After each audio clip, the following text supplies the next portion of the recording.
think this is marker Mayhem 5, and if you're using the provided template, this is the template. I printed it out on my laser jet printer onto cheap watercolor paper. I would have preferred to use a higher quality paper, but it just so happens I only have the really cheap stuff in a weight that I can run through my printer. So obviously I need to get more watercolor paper before our next class. So, but in the meantime, hopefully this will work out okay, even though it's kind of junky paper. Normally, alright, so I used to hate watercolor paper. Now I love watercolor paper if I'm doing anything watercolor-like on it. And since I have decided that I like watercolor paper when I'm using watercolors, I've also realized that the better grade paper often actually makes for a better experience for the artist. So I don't have to work as hard, things do what I want them to do. I can lift color a lot easier if I'm using a good quality product and a good quality paper. So as much as I don't advocate running out and buying the most expensive, product just because there's an expensive product on the market, and I think some people do that. They just kind of like get their head wrapped around the concept of the more it costs, the better it is, and that is so not always true. In all aspects of life, not just in art supplies. However, really, really cheap usually is really, really cheap. So you kind of got to find a balance. So I would like normally to be using a slightly higher quality paper than this one. This one even has like a really gray cast. It's actually just not even studio grade. It's like $2 for an entire pack. You know what I mean? Like really, really, this is like using, like the basic carbon paper. So that's the paper that I'm using just because it's the only thing that was thin enough to run through my printer. And even with it being thin, you can see where it's carried some of its printing down here, which I don't really understand why, but I'm not going to worry too much about it. Watercolor markers. I actually only have 2 brands of watercolor marker.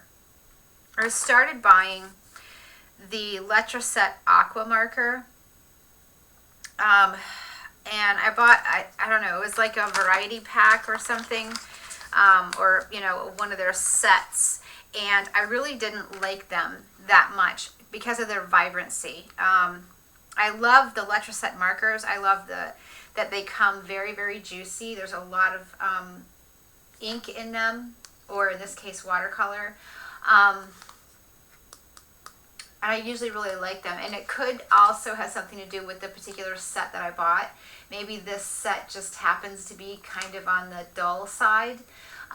But what happened was that I ran across this set of Sakura coloring pens, and they don't say anything on here, but the packaging stated that they were watercolor markers.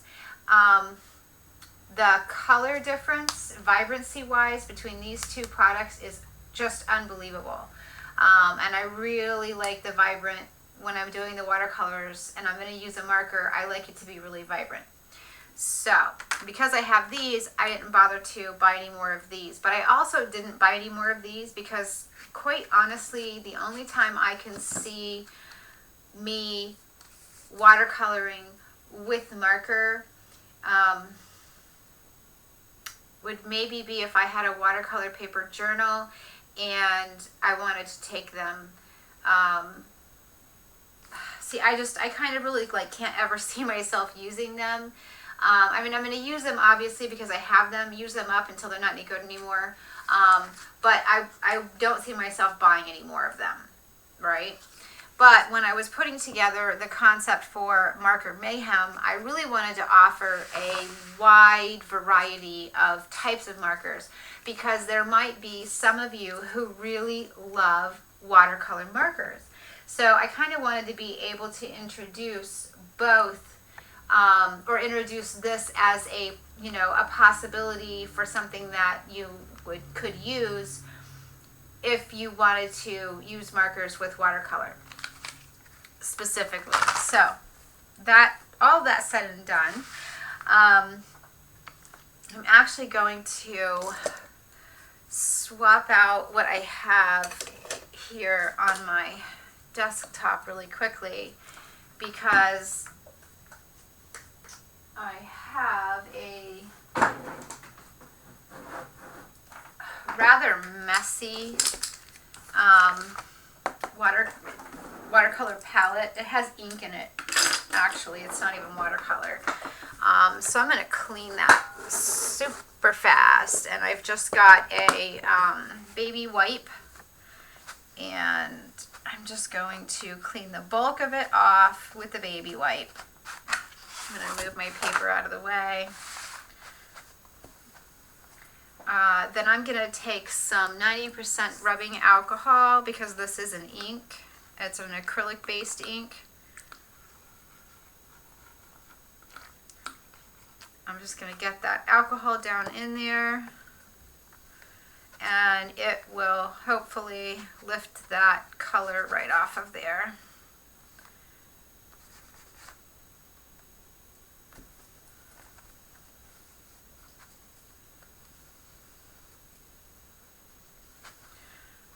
And then with that off of there, it's kind of wet.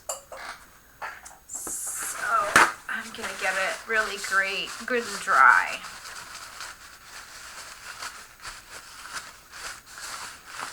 I'm not actually going to use this portion, so I probably could have done that later, but I didn't want to leave it on there while I was showing you guys. So I'm actually going to use this side of it. This is what it is. It's just like a little, I got it like for like $3 in Michael's in the art store. And it just has these little wells right here, and that's kind of what I want to use.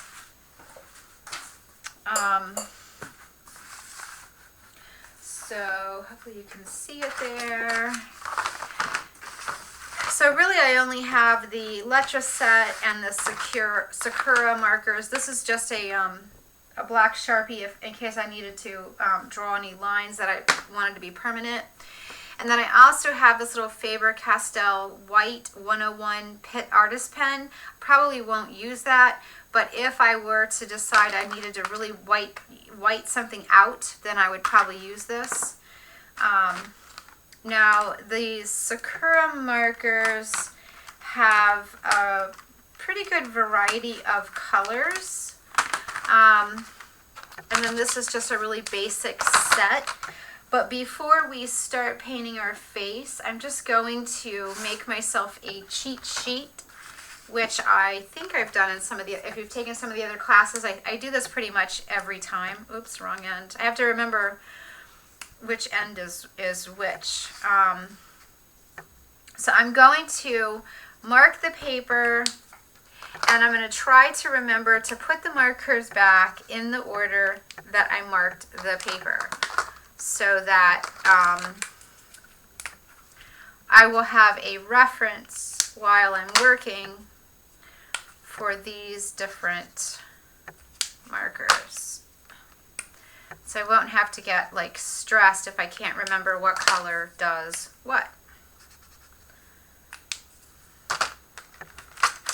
All right, and then these I'm just going to do in a haphazard order.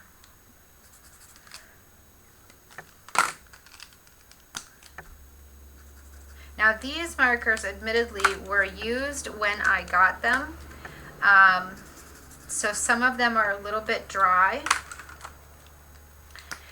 If I were to decide that I wanted to keep using watercolor markers, I think these are old as well. Like there's newer versions I think out there now, made by this company, and this company also makes the koi watercolors, and I just have a funny feeling that might be what these markers are based from. because I have heard that the koi watermarkers are also very vibrant, or watercolors. But anyway, they sell a couple of different sets, I think, of markers today. So I probably would buy these if I were going to replace them. And I think you can probably see why just from this little test that I did. The vibrancy of the colors. I mean, look at how much more deep and rich and vibrant those little markers are compared to that Electroset set. Now, like I said though, that could be the ones that I've purchased because I did buy this as a little set, and maybe some of their other sets of aqua markers are more vibrant. That I don't know. I do like that the Electroset aqua markers have an actual name as well for their marker, whereas the Sakura just has numbers. So like number 25, number 24 versus rose, blush, and cranberry. So I mean, I have a tendency to bounce back and forth between whether I like nonsensical numbers that don't imply anything, or color names. I get a little annoyed with color names that are a little too out there, like Fruity Tooty. You know, as far as I'm concerned, that's not a color, and as per se, that's more like a mix of colors. So I don't like it when I, find something that's named like that. So in this case, like periwinkle, that to me, I know that color. Citrus, I can pretty much guess that's going to be somewhere between a yellow or a green. Although in this case, it's very green. Storm blue, starting to get a little funky. Flamingo pink, again, not all flamingos are pink. It just is annoying. But anyway, at least they have some kind of a name where I can guess at what it is, whereas this is just a number. And that can be difficult if it didn't have these little color-coded caps, and these little caps weren't clear. I would be totally frustrated with this set. So thank goodness they have that. Another thing is that their caps on these are pretty true to color. I like that. I found different marker products that they're not very true to color, and that's annoying. Okay. Because her hair was fashioned from decorative paper, it's already kind of done, so to speak. Although we could, make some alterations to it as we went along if we wanted to. But in that case, I'm going to concentrate, to start with anyway, mainly on the face. And I think I'm going to start with her shading. Now, another thing to take into consideration is that there's not a lot of flesh tone colors here. So for instance, with the India ink pigment type of markers, I did the Pt1 markers. I think I had like a combination of 3 or 4 markers that I could use combined to make up the skin tone. So if I look at what I have over here, I think I probably can go with this rose blush as flesh color. I can probably incorporate some of this flamingo pink as a flesh tone. I probably, 1, 2, 3, 4, 1, 2, 3, 4. This is like a golden, almost like a yellow ochre. So I probably can combine some of that. Maybe a little bit of the orange if necessary. Maybe some of this brown. It looks almost like a burnt umber. And then maybe some of that yellow. So there are some things that I can do to try to come up with some flesh tone, but straight in on the markers, not a lot. Now, the way I use watercolor markers is I start out with water and a brush, not actually using direct to paper with the marker. I will potentially sometimes do that after the fact. But that's, kind of how I start out with. And I keep them in this little plastic tin just because when I have it laying flat on a surface, I can line them up like this. But also because it closes up nicely and kind of locks. It's actually just like a little tin from the grocery store that like bagels, or probably not bagels, but some type of pastry came in, or a fruit or something. It's hard plastic, or flimsy, but it's, you know, it's sturdy plastic, reasonably anyway. And it's just really convenient because it's see-through, so I can tell what's in there. Okay, let's see. We've covered the product. We've covered the image or you know, drawing. And we've got a color chart put together. So I'm going to break these videos. I'm going to try to break these videos down a little bit. So I'm going to stop here, and then come with the next video. We'll get started with our process.